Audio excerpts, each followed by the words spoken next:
for giving this opportunity to me. And I'm currently working as audit manager in Cognizant Technology Solutions, Bangalore. And the Theosophy, it created as an interest. What means Theosophy to me is, it helps me to improve myself in day-to-day life, and whatever activities, what I'm doing in daily work or in my thoughts, it gives me a sense of consciousness, which improves the quality of life, and it helps us to move towards the higher planes, towards understanding of what life and character is.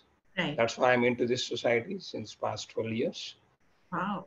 From Rayadurgam Theosophical Society and Rayalaseema Theosophical Federation. Wonderful. Thank you so much. So welcome, AMARDEEP ji, and we look forward to having a very meaningful conversation with you today evening. Yeah, sure. Thanks. Okay, I would now like to invite Sister VIMAL BALCHANDRAN. VIMAL ji, can you please tell us something about yourself and also what Theosophy means to you? Hi everyone, good evening, and thank you for the opportunity. I joined the society 12 years ago, and I used to live very close to the TS Adyar. So it was such a great joy. I used to take people for walks inside it, guided tours, and I had some of the best years of my life inside the society. I joined many School of Wisdom programs. I loved going to the library.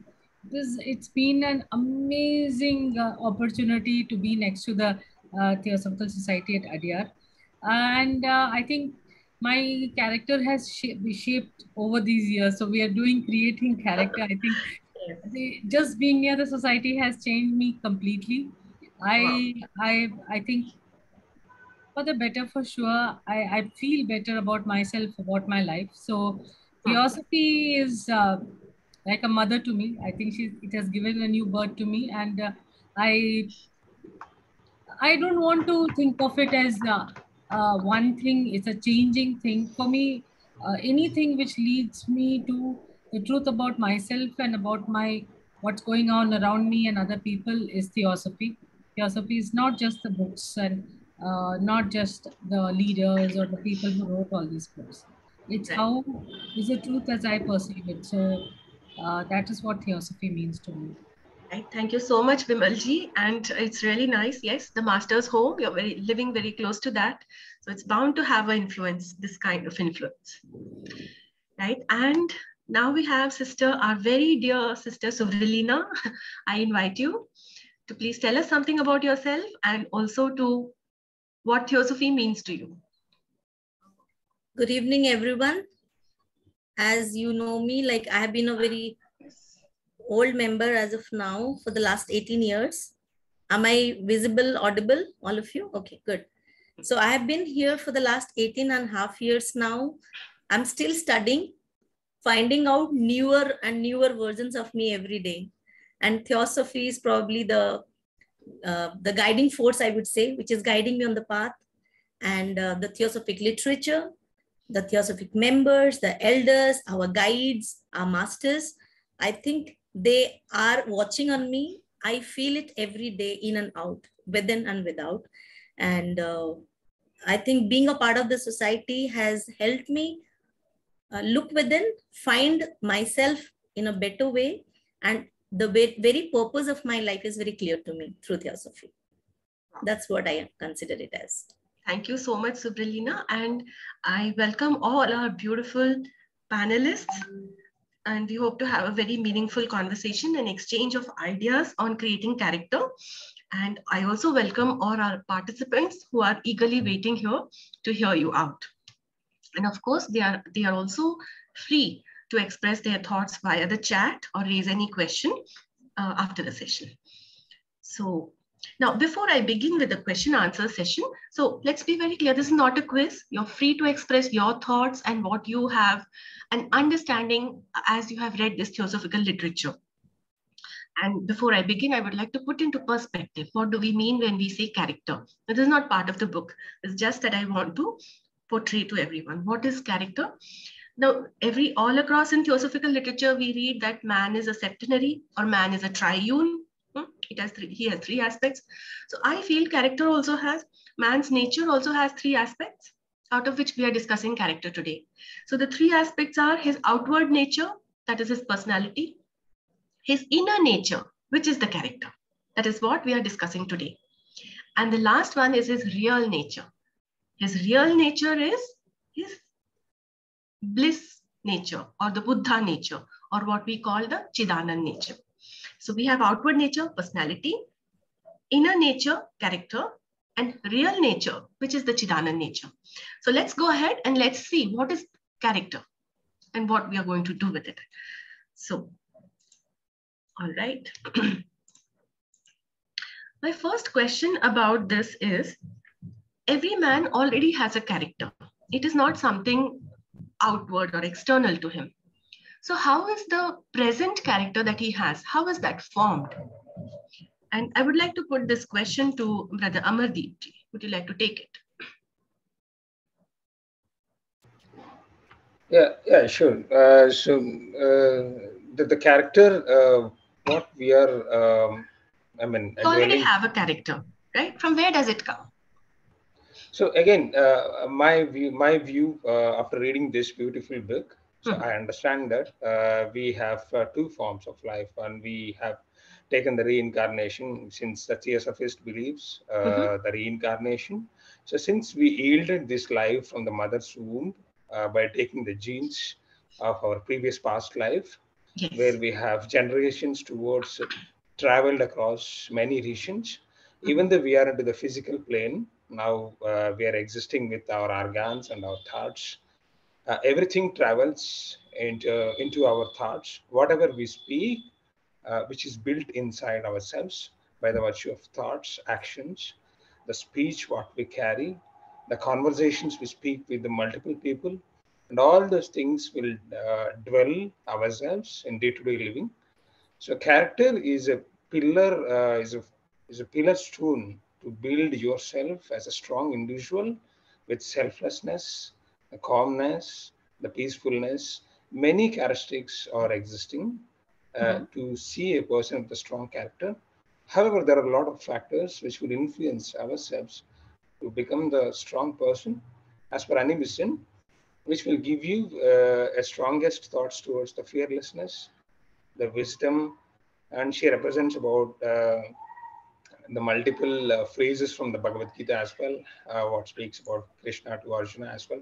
So to myself, the current character is a formation of the thoughts which we have thought about multiple ages, which are traveled across the planes. However, we are existing in the physical plane. It has a lot of connections over the past life and the present life as well. So how we want to become a person with a good character is in our hands. So this book gives a good direction to us. How are we going to travel to the Buddhic plane or Atma Sharira to be having the virtue of Theosophy? Very good. Thank you, Brother AMARDEEP ji. As I understand from what you said, that there was no special effort or a special intention. It was all about the previous lives that we lived, the thoughts, which involuntarily or unconsciously have shaped our character. Okay. And we've been trained by all those, our environments of the past life, right? Okay.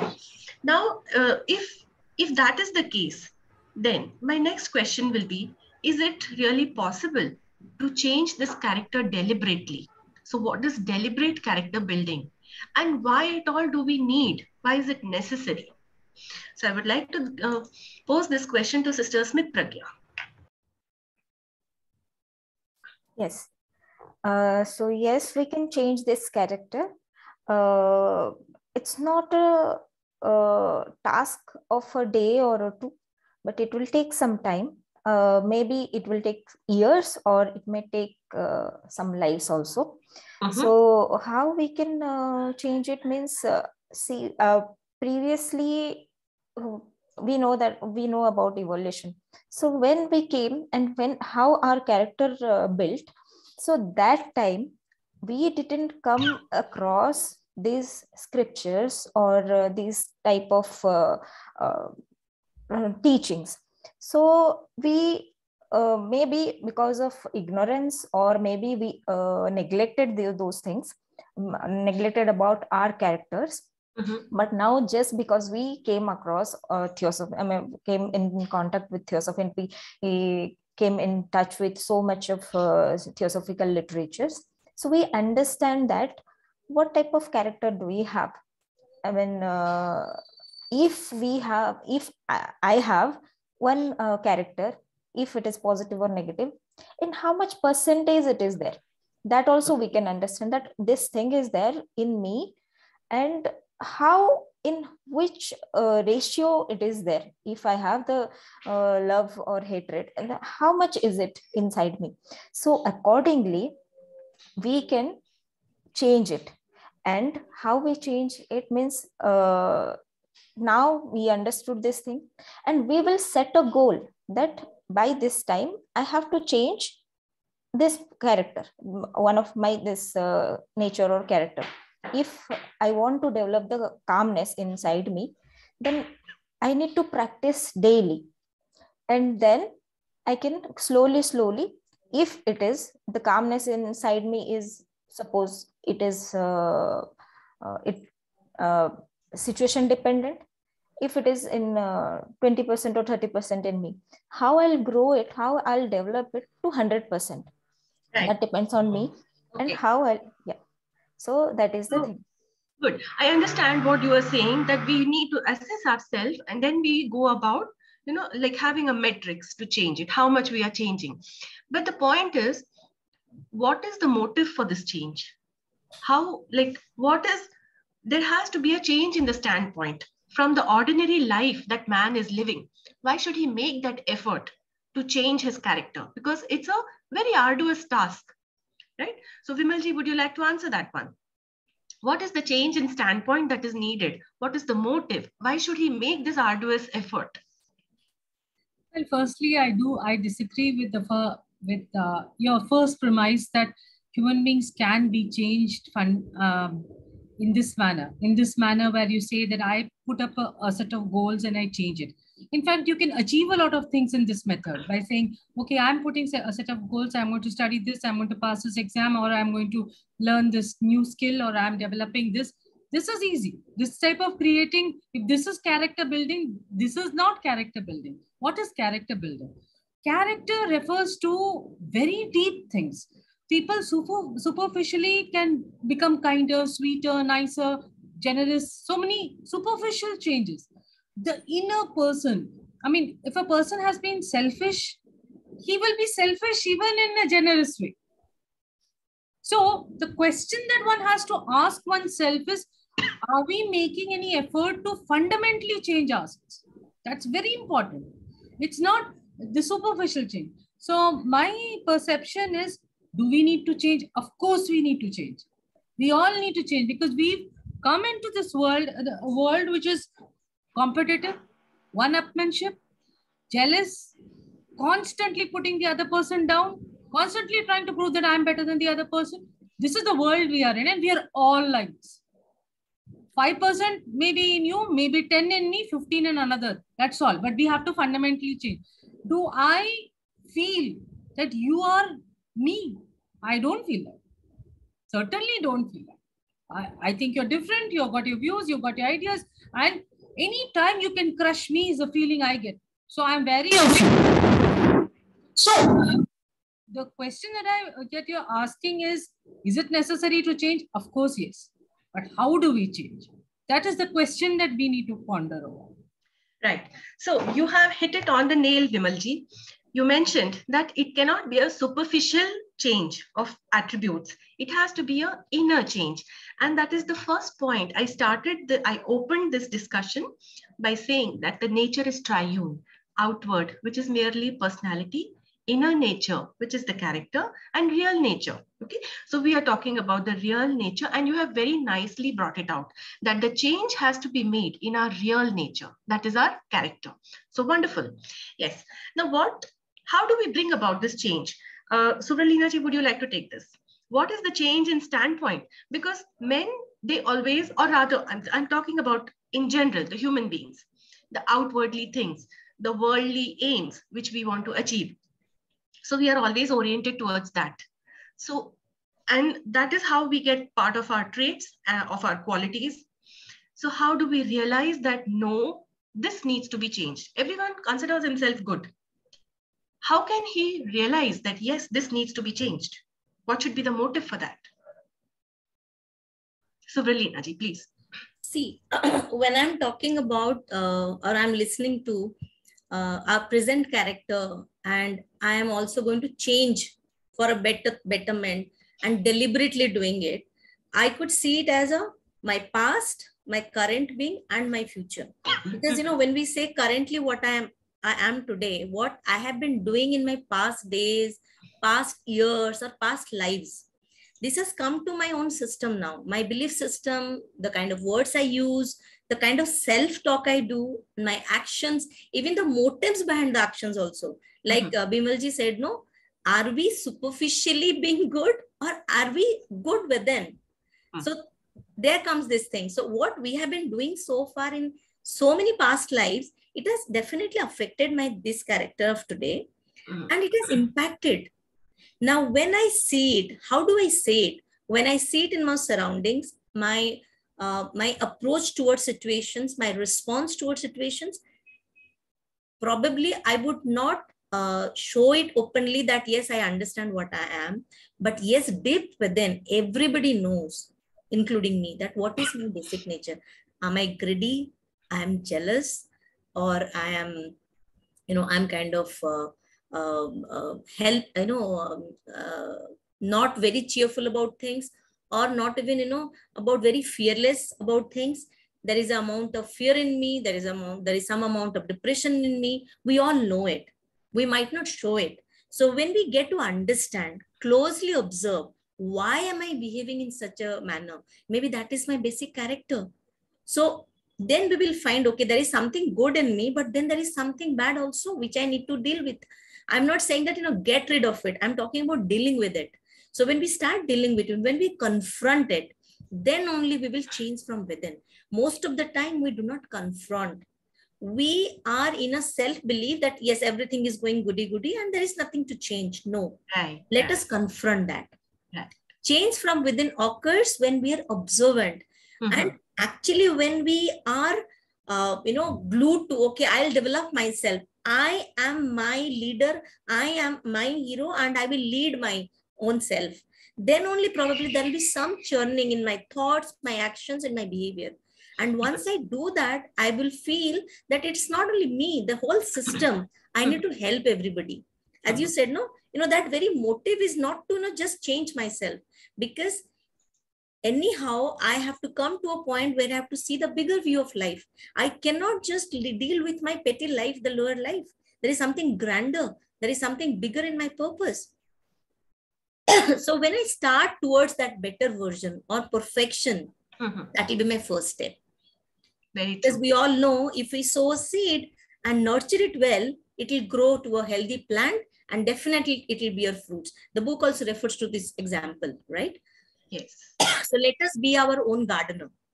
Choosing to be the gardener is the first step. So let us be our own gardener and sow the seeds. Wonderful. That's very nice to hear different perspectives on this.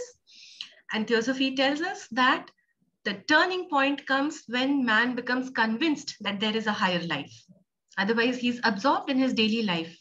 The moment he realizes there's a higher life, he must make himself fit for that higher life. And that is when he turns. So he tries to make himself a fit channel for that higher life. Wonderful. Very nice. Thank you. Now, moving on to our next question. When we speak about character building, what would you think is the first step in character building? And I leave this open. Who would like to answer this question? What is the first step you think is in character building? Vimalji? Yeah, the first step is to know oneself and to develop this you're not really who you think you are. You may think that you're a very kind, nice person, yes, but you may be a dominating person, maybe a judgmental person. So you need to watch the tendency of your thoughts. What is the tendency of your thinking? Self-observation. You will be able to see that is watching yourself in situations, in people. different people will bring the different things out of you. So it's very interesting to see how the other people act as mirrors and really reflect your personality, not their personalities. You are getting reflected everywhere around. So my thinking is, it has to begin with, you cannot build your character unless you know yourself. Correct. Self-observation. It's very complicated because it's you have to see yourself in the mirror of all these relationships and all, but not the past. Past is gone. Forget the past. Forget the future. Just now, at this point in time, what's your relationship with your family members, your friends, your colleagues, your neighbors? What does it reflect? Great. Start with that. Then you know where you stand and what is the level of competitiveness, what is the level of inner violence, what is the level of conflict that you have. And now that has to be looked at. Wonderful. Okay. So moving on, once we have begun with this process of self-observation, the importance of right thought, right speech, and right action. What is the importance of these in character building? SMITA Pragya, would you like to take this question?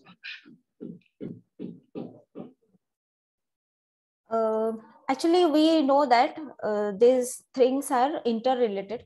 Yes. If we can't act properly, if we can't think properly.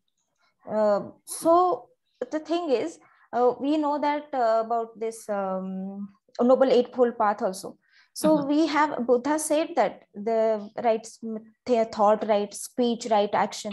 So why he told these things are because if we don't think properly, then we will not speak properly. If we not speak properly, which we don't mean, then we don't act properly.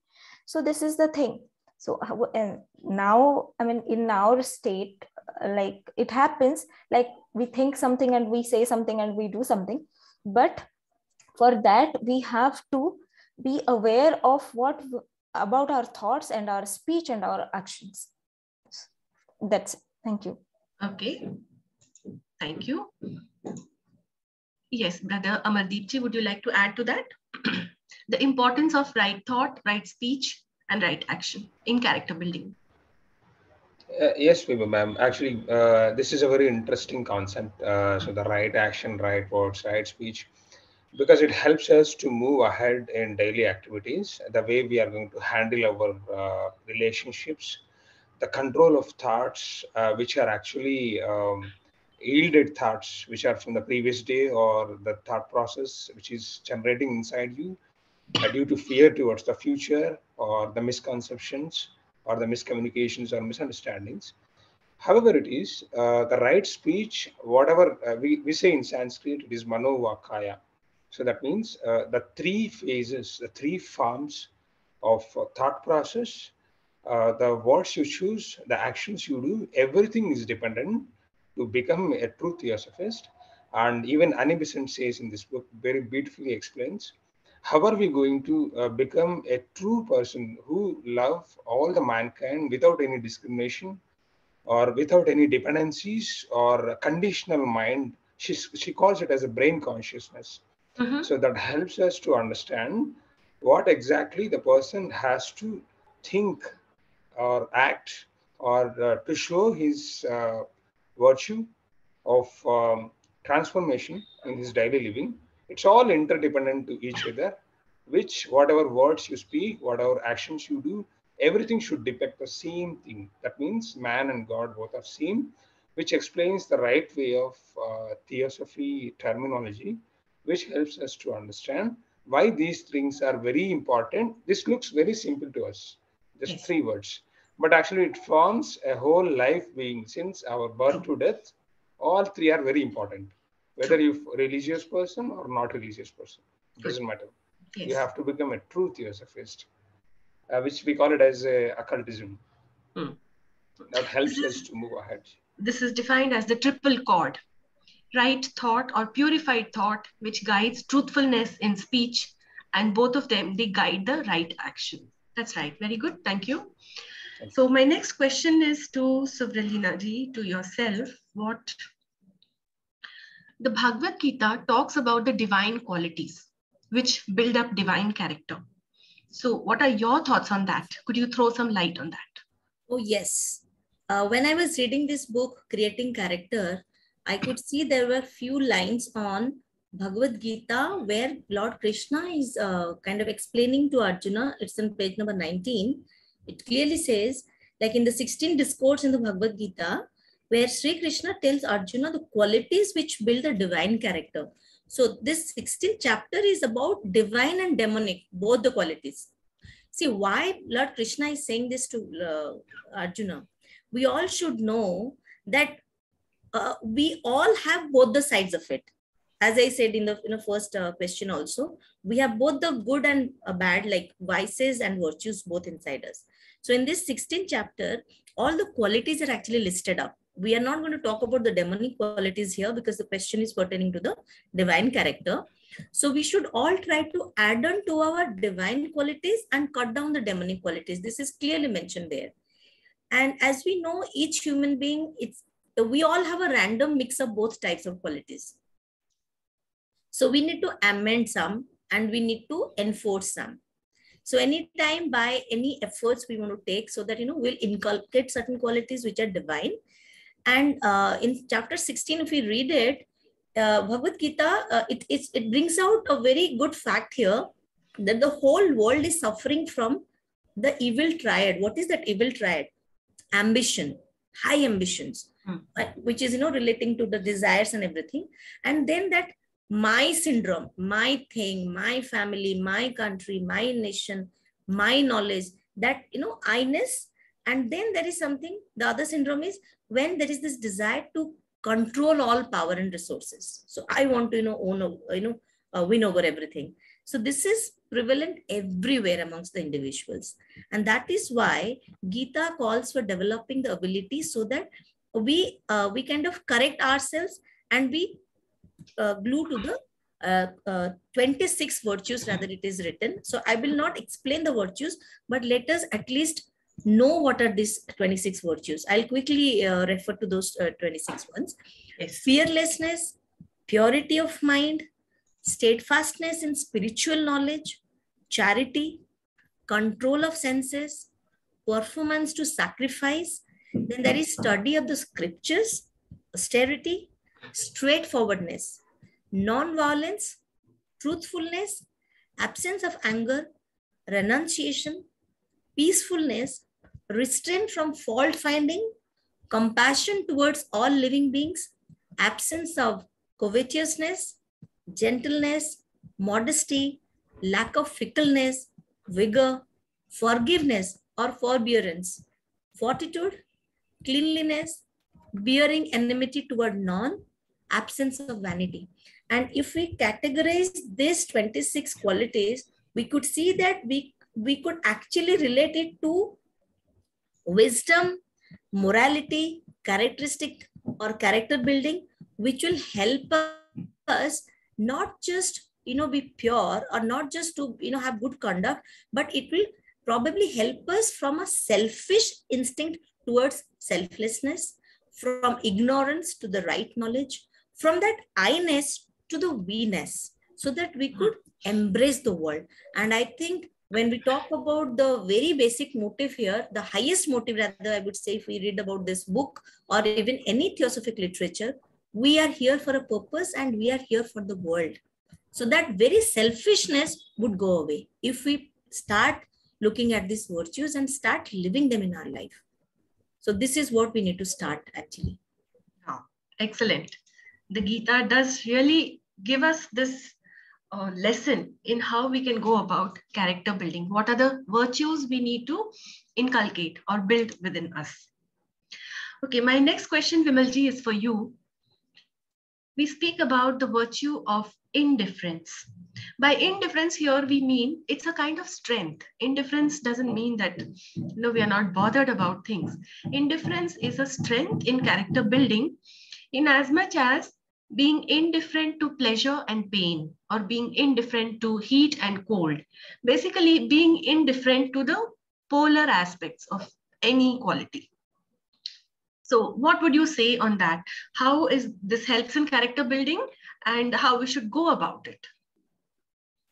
I personally don't think this is of much value, being indifferent, because I think it's more important to be intelligently aware of everything that's going on. So when you're really aware of what is going on, there is the indifference is sort of built into it, because then you know that what like for example, if you're pursuing something which is like, supposing you want to impress somebody, that is your goal is to impress somebody. Now you know, if you're looking at it intelligently, you know that this is an unachievable goal as a permanent basis, because that person's view of you will keep on changing.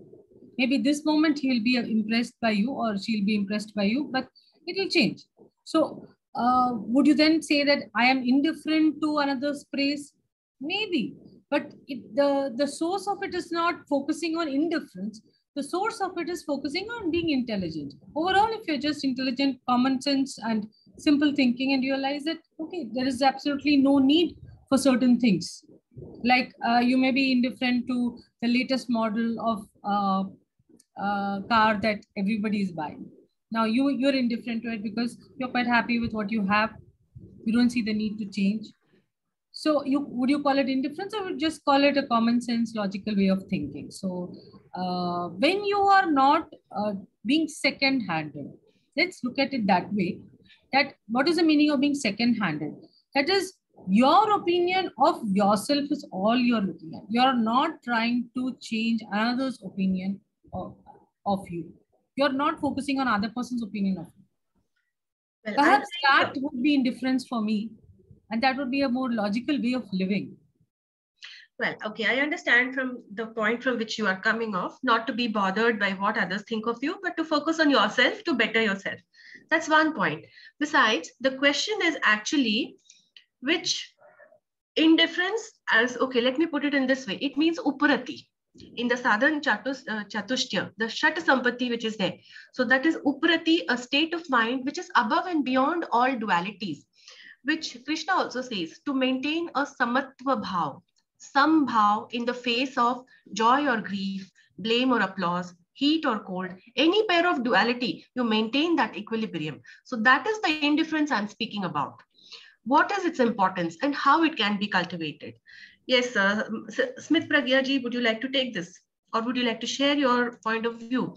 Vimal ji has given us a very good point of view from her side that it should not matter what others think of you. You have to be truthful to yourself. Now, in light of the question which I reframed, what would be your thoughts on that? Actually, this duality, what he says, I mean, this indifference. Mm-hmm. So it is the foundation, you can say. This is the foundation, because if it is not there, if we are if pain comes, then we are getting very depressed. And if there is some happiness, I mean, there is something happens according to us, then we become very happy. So mm-hmm. that is not the balance actually. And that creates the desires. So when desires comes, then the selfishness, and then the differentiating bit and superiority comes, then I am better than others. Also desires to gain something, to prove myself better than others. So these things come. So if if indifference comes, then I'll be free from any kind of, if I understand this duality, and pleasure, free from any pleasure and pain or any blame or applause, then if I realize this thing, then what happens? I'm in a state that I'll be free from any kind of negativities, like me, this I, me, myself, that thing comes. Okay. Because this thing is there, still there, unity of life I didn't understand. Because of that, this feeling of blame and applause comes, and happiness and this. Right. So this is the thing. Right. So basically what when we speak in terms of creating character, our character should be rooted in the source of things. And these pairs of opposites, they are fleeting or they are transitory. So we have to put them in their proper perspective. And I totally agree with Vimal ji when she mentioned that we have to feel them more keenly. It is not that we are indifferent to the pain or pleasure. We can feel it more keenly, but we are rooted in its source. And we know that these are transitory. Wonderful. So that gives us a sense of proportion. And then we are not bothered by them. Okay, so moving on further, let us pick up the virtues which we need to cultivate and the negative traits which would be good if we can remove them from our character. So let's go over a few of them. And we begin with the first one about irritability. It's a very common failing in our society. Our society is marked by this constant rush and constant whirl of activity, and people are always subjected to so much of nervous strain, because of which they are at their nerves' end, ready to snap at everybody. So this quality of irritability, it poses a hindrance in character building. How is this to be addressed if you want to build your character? So I leave it open. Who would like to address this? Yes. Yes. Okay. We'll come back to you also, AMARDEEP ji. SUVRALINA, please go on. Yes. Why I would like to talk about it? Because I myself have gone through this phase. Wonderful. Let's hear from your experience. Yes. So, because, see, I'll just define the term right away, then we'll get into the discussion. Irritations basically overpower us when we succumb to the situations. And mostly it arises when something goes against our wish, our demand, our need. We want at that particular time, that particular event, and it doesn't happen. So, we get quickly annoyed. It is, and we say that, oh, it's very natural. But then we get into the root of it. We keep asking, hey, why I gave that response, why I behaved in that fashion. We actually get into the root of the things then and there. So there also we find that there is something selfish, which is, kind of triggering it. I wanted this time, why it is not, though we say that, oh no, I'm a very disciplined person, or I say, no, I'm very particular about it, timely it should be done. I myself have done a lot of mistakes out of it. I would take it as a root of, no, I'm very timely doing things. So if it doesn't happen on time, I get irritated. I am a very truthful person. If somebody, comes with some false news, I get irritated. So that means somewhere I'm not allowing the other person to express it fully, or maybe the situations to open up freely and fully. And I'm actually creating the obstructions by getting irritated. And so we need to, first of all, come to an understanding that everything will not go as per my wish, or everything will not go as per my speed or how I want things to be. I have to go along with others. Again, that very I think and we think will come here. So there is some I-ness. We don't see it as a negative trait, but that positive I-ness is also hindering it. Everything has its own time. Okay. Everything has its own speed. Wonderful. And so everything has its own essence. Okay. And moreover, there is a plan. And most of the time we don't see the plan and we get irritated and realize it later when everything is gone. Right. So it's better to develop patience. I personally have gone through this. So I think, a thief can say, stealing is bad. So a person who has been, who has gone through that irritations or irritability can, say that. We have to build patience, that it will come over a period of time, of course, and accept it. And over a period of time, we'll see that we will have self-control. It will be formed definitely. Wonderful. So we should building the opposite quality, building patience will get rid of irritability. So yes, now AMARDEEP ji, coming to you. What are your thoughts on this? Yes, ma'am. So the irritability is actually, I will get a laugh when I listen to this word, because most of the people, the younger generations who are into education system, or who are into the newly started career or newly started family life, everybody has this problem. Understanding what actually the life is, how are you going to face the problem, how are you going to understand the ongoing issue? How are you going to handle the issues? It all depends upon your maturity. So when I started reading this book, I understood the two parts: the way the A.Besant explains the basic, the philosophy of Theosophical Society, and the Leadbeater speaks about the practical things. Yes. So when it comes to irritability, to be frank, scientifically, the irritation in the mind, the mindset, or the words you choose, the actions you choose when you are under the irritation phase, that's actually not you. Even the whatever the actions you yielded from your past, or whatever actions you have yielded from your past life, or from your ancestors, or from your genes, whatever you yielded, that has gone waste. So my understanding, to be a member of a Theosophical Society, the true occultist should have a power of observation, because even Jiddu Krishnamurti says, when someone speaks, you have patience. You should have patience of not questioning the person. So you should understand the path of learning, the gateway to enlightenment, which helps us to understand how the person should respond to other. How should you understand the other people's words? Correct. So it's coming back to patience, developing patience, allowing the other person to put his. Very true. And one very interesting point of view which has been expressed here is that these qualities like irritability, they generate a disturbance in your astral body. Whereas the astral body is our instrument through which man has to learn, man has to master it, man has to be able to control his astral body. But if we allow emotions like irritability to take hold over us, then the astral body is not in our control, right? So there lies a very important reason why we must overcome such failings. And a very good analogy has been given from Kathopanishad. That is, it is the analogy of where the body is a chariot, and the horses which draw this chariot, they are our senses.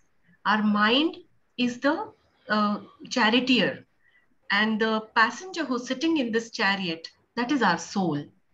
So we have to control these senses in order to control these bodies through the mind.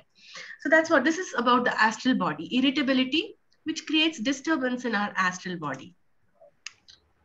So thank you for sharing your views. Now we go on to the next trait. So this is also a very common, I would say, trait in people, many of the people, and they don't even realize it. That is conceit and prejudice. So first of all, what do you understand by conceit and prejudice? And how does removal of that help in building character? See, man always excuses the undesirable qualities like his own faults and failings which are there in him. To some extent, he thinks that it is normal. Everyone has these. So he excuses it in himself. So what are your thoughts on this? Conceit, prejudice. So SMITA Pragya, would you like to share your views on that? Yeah. As we know that in at the Feet of the Master and Lighten the Path also, it was told that whatever negative character, negative quality you have, so if you want to root it out, then you have to, suddenly it will not happen. So what you have to do, you have first, you need to understand and realize, and then you have to replace it with the exactly opposite positive quality. So this conceit and prejudice comes because here also this I-ness comes, that I know everything, I am better than everybody, I am superior. And this thing comes spiritually also, that I know better than other my fellow brothers, and I know I am spiritually better than others. So this and this prejudice comes, that whatever we learn, see nowadays this dangas, I mean, those things are happening, these conflicts are happening between religions and all. Why these things are happening? Because what what religious scriptures have said, whatever they have written there, so people have not taken as it is, but they have taken as per their comfort. So that understanding stays with them, and that becomes prejudice, and they fight with others holding that thing. So this thing becomes a hindrance if in our growth, and also these things would be removed. Right. A very important thing Smita Pragya has told all of us, that is even spiritually, we must not feel that I am better than somebody else. That is also self-conceit at a higher level. And then prejudice, that is the intolerance. So these qualities of, or these negative traits of conceit and prejudice, many a times which are considered, they are normal, they are present in everyone. So it's okay even if they are present in us to some extent. That is not acceptable. We being theosophists, we who are studying theosophy, and we who are trying to realize the higher life, we have to make ourselves a channel through which the divine force can pour itself to benefit the humanity. And so we cannot leave even a small percentage of any of this negative trait. That is how I would look upon it. So very good. Thank you for sharing your thoughts on this. We move on to the next most common trait, taking offense. Someone says something and I'm angry at him. I have taken offense at the slightest reason. Vimalji, would you like to throw light on this? It's just because you have an image of yourself and that image has been spoiled. So don't develop images about yourself. Don't call yourself a theosophist. Starting with that, be a good human being to start with. In the previous discussion about prejudice, we as theosophists have to think whether theosophy prejudices us. We have to think.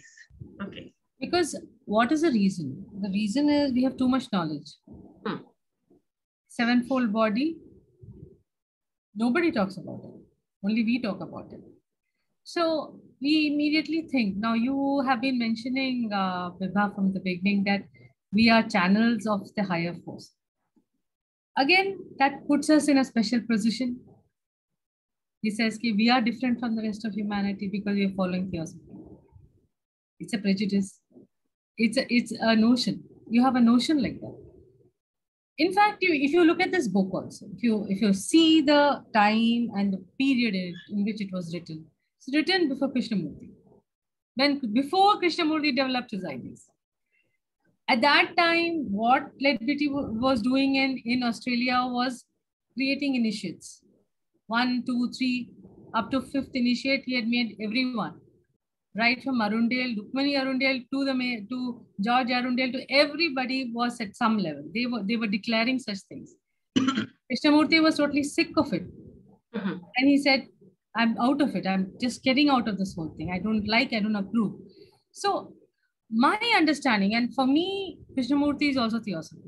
So the way I look at it is, if we think of ourselves as channels of the masters, if we think of ourselves as these special disciples, or we think of ourselves as we are making a special effort, which is what this book is about, to make this very special effort to become a disciple. If we are trying to do that, trust me, we're going wrong. That's not the way to go about it. It's not the way anything beautiful will happen in you or in your life. Beauty is not forced like this. If you see beauty, if you see a flower, अगर आप एक फूल के जैसे सुंदर होना चाहते हो, तो वो तो it is not trying to be beautiful. It is beautiful. Now that is what we are trying to aspire in our thought process. हम में कुछ भी सुंदर नहीं है. अगर आप इंसान को देखो और एक फूल को देखो, एक मोर के पंख को देखो, एक ordinary सा bird देखो, there is more beauty in nature than in human beings, in physical form. हम में कहाँ beauty आएगा? Beauty will come only in thought process. And the thought process, अगर ये ऐसी चीजों को पकड़ के चलेगा कि I am the disciple, I have to follow, the rigidity of this thinking makes one hate, feel contempt, feel everyone is blind, जो ऐसे नहीं सोच रहे हैं. Is this the way to live? Should we become such theosophists who are with such notions? We need to ask ourselves these questions. Very radical views, Vimalji. Thank you. So there is a great risk even in considering yourself a channel for being a higher force. It's not a question of considering, you have to try. try is the word the masters give you. So yes, we need to keep that in mind. And the question was left, I think, not answered. Taking offense. The habit of people of taking offense at the slightest remark.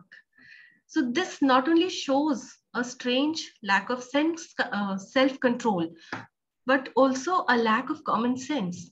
Anybody wants to share their views on this? Or then we can move on to the next question. Vimalji has raised some very radical points. They are really to be thought over and contemplated. Yes, SUVRALINA. See, I would like to look at it very simply. In our day-to-day living, as I said earlier also, from the core, we know what we are. We are right, wrong, we are hiding things, or we are transparent. We deep within us, we know it. And as I said, we can only uplift ourselves. So it's better we come to a stage where, I'll just take it this way. Someone says something or does something, and that has affected us, right? Now, how long that affects us is the question.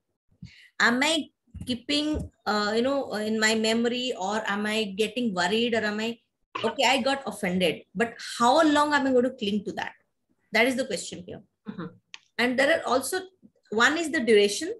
Number one, the duration part is, how long am I being affected will decide my mental strength. Correct. My thoughts, my feelings, my words, my actions, everything will be decided upon that. So how do I reduce that? Duration is in my hand, of course. And the second dimension of it is, either there is something true the person is saying, and I'm not fearless enough, or maybe wise enough, or maybe bold enough to take it. Then I'm getting offended. And if it is not true, what is there to be offended? Somebody says it, that's it. This person, that is his or her understanding. If we try to simplify this way, somebody says something and somebody does something, we know, okay, at his or her level, everybody is different at evolution level. Somebody is doing something differently, okay, let it be. And if it's true, good, there is no way to be offended. If it is not true, then there is no way to be offended too. So probably what I think is, let us take things in the right spirit. And it is not about somebody offending me. How am I taking it is offending me? Right. It all depends on me. Yes. So that is what I thought of sharing. Right. Thank you, SUVRALINA, for sharing your thoughts on this. Yes, these are some very common pitfalls which are really common among all people, and they really need to be addressed if you want to develop or inculcate, build these virtues within you. Now, we are running short of time, so I would like to take up one of the most important virtues of unselfishness. It is said to be the greatest need of the hour, and it is in our character building. So how should man attain this quality of unselfishness and love? And having said this, there is another part to it. What about the personal interests of man? Where do they stand? So this last question I'm leaving open once again. Who would like to address this? Or we can have views from all of you, beginning with Smith Pragya. Yes. Actually, unselfishness and love is necessary for this character building, because because this thing comes, it's in the higher level, that unselfishness and love. So character building, we are not talking about in the, in the ground level. We are talking about in the higher level. So how we will do this is, why it is necessary is, if we don't have unselfishness, if we are selfish, then we can't love. And if we are saying that we love, then there is no place for selfishness. And when there is unselfishness and love, there is unity of life, because we understand that the love comes when we understand the unity of life. And that is when our Mahatmas, after their I mean, we are saying that they are perfected human beings. So after being perfected, after reaching that level also, they want to help us because they are unselfish, because they love all of us. So that is the thing. To reach their level, so we need to inculcate those things in our day-to-day lives. Okay, good. So unselfishness. What about the personal interests, Amardeep? Should we not have any personal interest? Yes, ma'am. So the personal interest is also very much important for our day-to-day life and the thought process and the transformation inside us. How are we going to take our thoughts in a progressive way?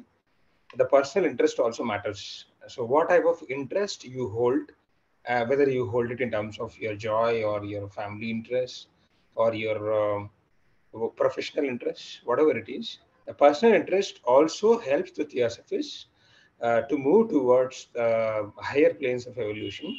So the personal interest, like how do you understand your hobby? How do you understand the thought process inside you? How do you understand how to move ahead in your life? All these things, which are in virtue of interest also, which helps you to move ahead.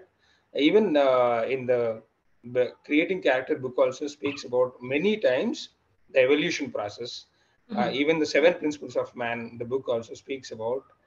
Uh, because I participated in the previous discussion for 7 principles of, in many areas, it speaks about the personal interest, because a person should be selfish by himself to attain more theosophical values inside, which will help you in the transformation.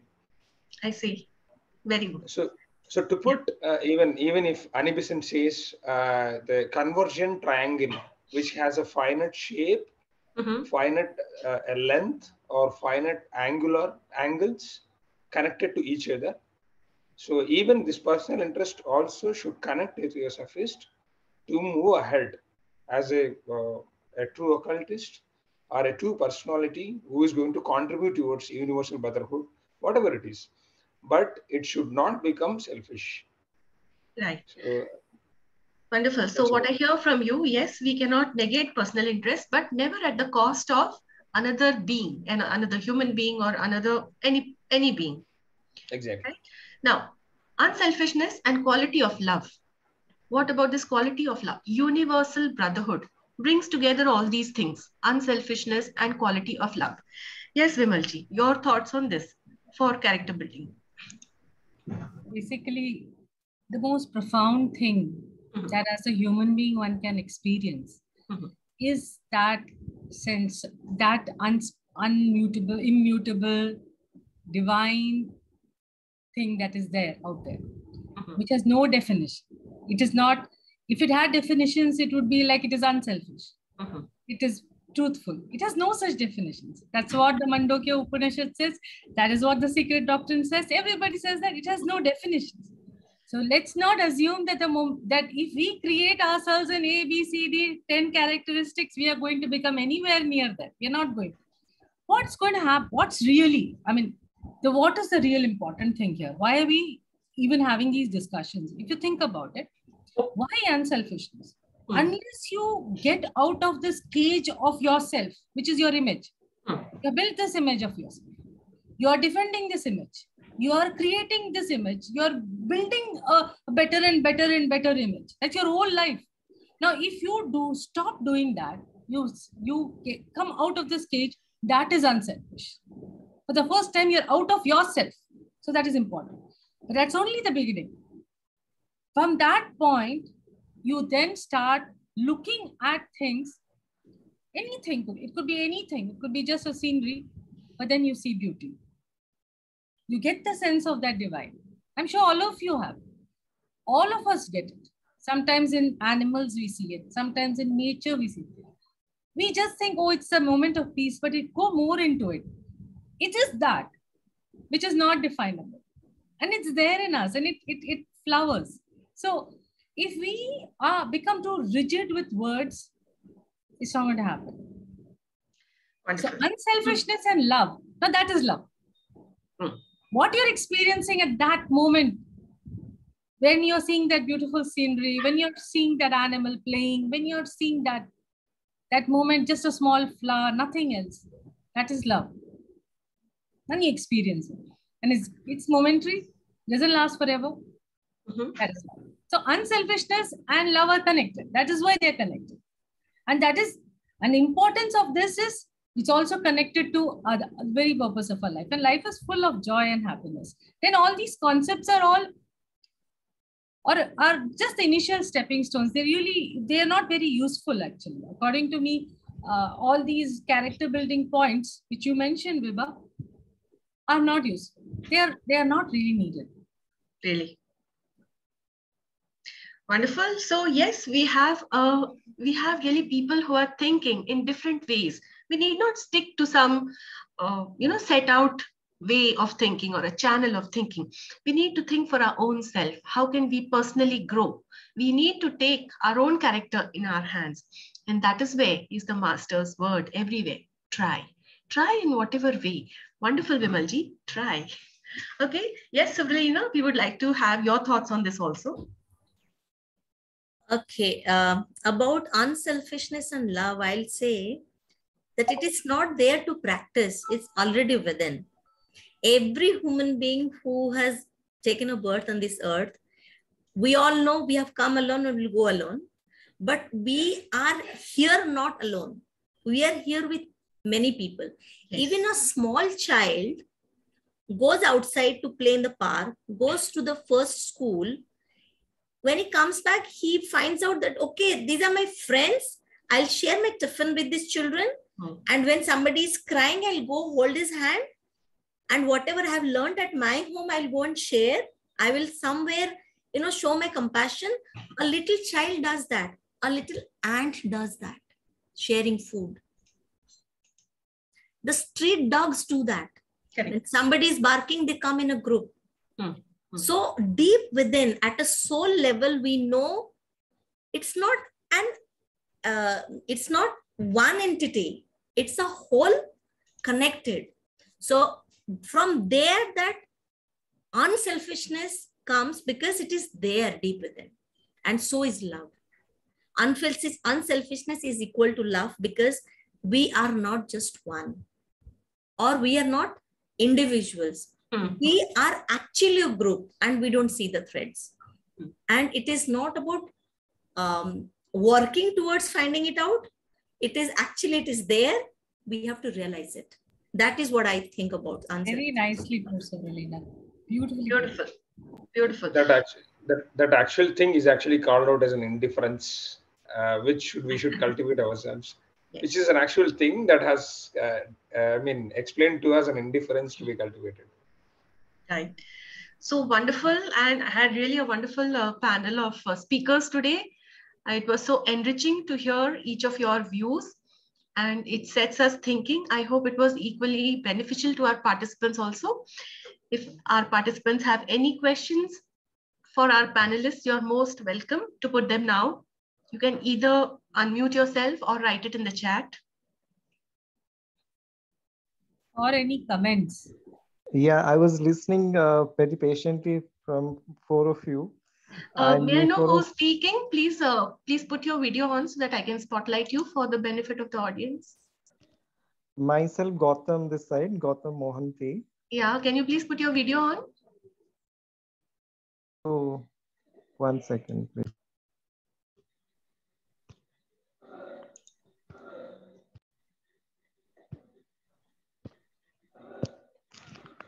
Second. Yeah. Yes, Gautamji. Yeah. I was actually want to say something that character doesn't have a direct relation with the self, right? जो आत्म तत्व जिसको हम ब्रह्म तत्व बोलते हैं, आत्म तत्व, कृष्ण तत्व और विष्णु तत्व, ठीक है? आत्म तत्व is a selfish one. When we relate to the self has no character, which is invisible, and no words or definition can define the self because it is invisible. It's a consciousness, it's a realization. Character is the external attributes. अगर मैं अपने आप को इंसान मानता हूँ, if you think yourself you are a human, then your human qualities are the character. So it might have your gender quality partially, but it is about your outward activity. Yourself doesn't have a character, right? So if you think on this, then now you can start the discussion. Excellent, Gautamji. Yes, time and again, we are coming back to the initial premise which we set out. Your highest self is Nirgun Nirakar, Chidanand. Doesn't have any character. The moment you become Sakar, you have a character, your inner self. And when you incarnate into a personality, that is your outer nature or your superficial nature, personality. Thanks, Gautamji. Anybody else would like to share their perspective? I would request Shindeji to please speak to the panelists and the participants on this building character.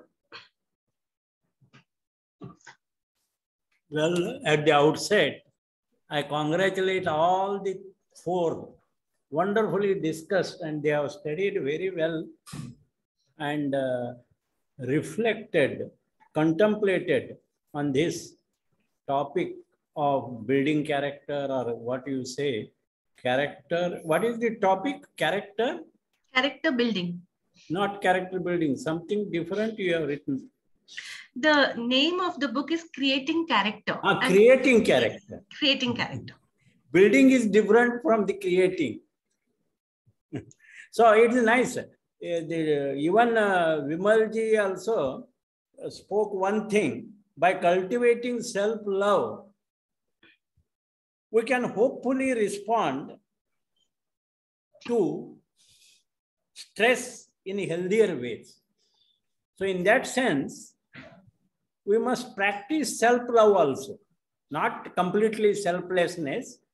It is self-worthy, self-confidence, self-esteem, all these cultivating or creating character, that self-love, we can hopefully respond to stress in healthier way. And SUVRALINA also came to that point where there is no other. So no question of selfishness. We merge in it, right? That effortlessness and choicelessness, awareness. See, these are the two words, effortlessness and choicelessness. Awareness is our real nature. That is what SUVRALINA wanted to say, or some others also discussed. So our thinking is habitual. If you think of this, awareness brings order, but never brings habit. But we have become habitual. That means we are not aware what type of thinking we are doing. So what builds our character? Our thought, our belief.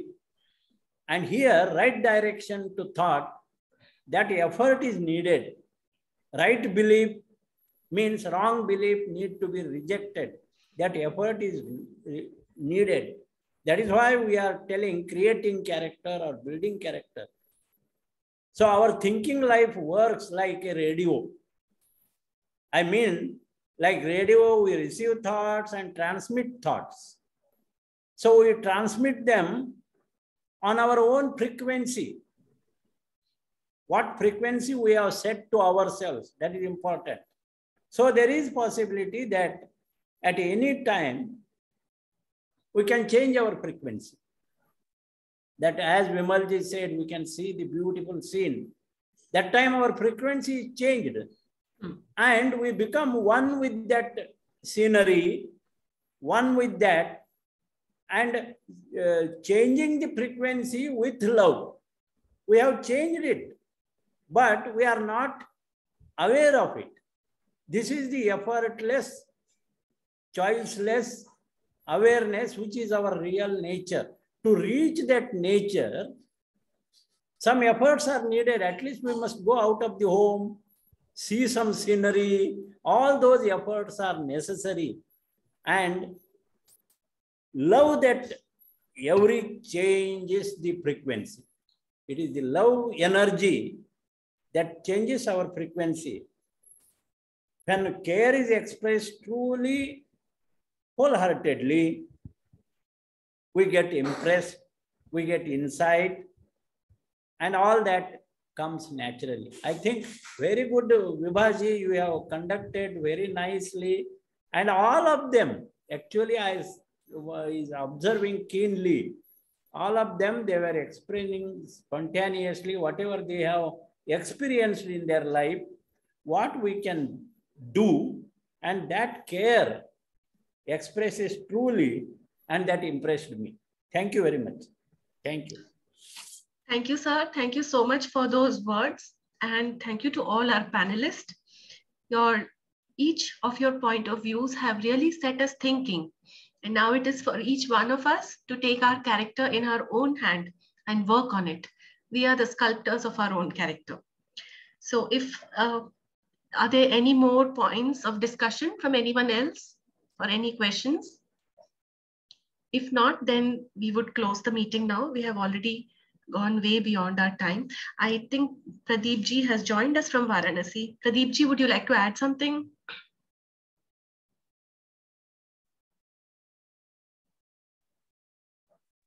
No, I am not in a position to. Okay. Okay, no, so your presence itself is very valuable. So with this, we'll bring today's session to a close. I want to thank all the participants, Shinde sir, and all the panelists. Thank you for joining us. We close the session with a closing prayer.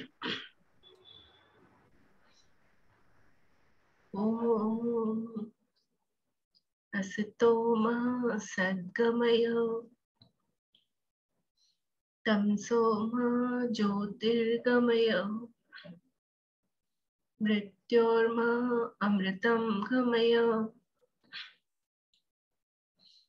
Om Sarvesham Swastir Bhavatu Sarvesham Shantir Bhavatu Sarvesham Purnam Bhavatu Sarvesham Mangalam Bhavatu Loka Samasta Sukhino Bhavantu Sarve Bhavantu Sukhinam Sarve Santu Niramaya Sarve Bhadrani Pashyantu Ma Kaschit Dukha Bhag Bhave. Om Shanti Shanti Shanti. Thank you all for joining us, and please excuse me for my very irritable throat today. So with this, Thanks a lot, Vibha, and also for letting me voice all my opinions and ideas. wow, you were wonderful, Thank as were all the other panelists. Thank you, everyone. Thank you, Vibhaji. Besides your bad throat, you did it so well. Love you. Thank you. So you are also irritable, Vibha? My throat, sorry. Dr. Nair, sorry, I might have used the wrong word. My throat is quite unwell today. Yes. Bye and good night, everybody. Thank you. Good night, everyone. Thank you.